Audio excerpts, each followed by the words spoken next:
ঘরের আসবাবপত্র ভর্তি মাদকদ্রব্য। বগুড়া শহরের চকসূত্রপুর কলোনি যেন মাদকের স্বর্গরাজ্য। বুধবার রাত ৮টা থেকে ১১টা পর্যন্ত চকসূত্রপুর কলোনি এলাকা ঘেরাও করে অন্তত ২০০ বাড়িতে তল্লাশি চালায় সেনাবাহিনী ও র্যাব। এ সময় ১৭৮ বোতলে ১৭৮ লিটার দেশীয় মদ কেরু, ২২ লিটার চোলাই মদ, ৪৫ কেজি গাঁজা, ৩৫ গ্রাম হেরোইন ও মাদক বিক্রির ১,৪৩,০০০ টাকা উদ্ধার করা হয়। মাদক কারবারের সঙ্গে জড়িত ৩ জনকে গ্রেপ্তার করা হয়। গোয়েন্দা তথ্য মোতাবেক আমরা যখন জানতে পারি আজকে এখানে বিপুল পরিমাণে মাদক স্টোরেজ করা হয়েছে, তার উপর ভিত্তি করে আমরা এখানে অভিযান চালাই।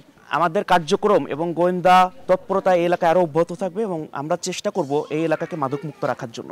এর আগে গত ২৯ মে ও ১৬ সেপ্টেম্বর একই এলাকায় চকসূত্রপুর কলোনিতে আরও ২ দফায় ব্লক রেড অভিযান চালিয়ে বিপুল পরিমাণ মাদকদ্রব্য উদ্ধার করেছিল সেনাবাহিনী। আব্দুল আউয়াল, সময় সংবাদ, বগুড়া।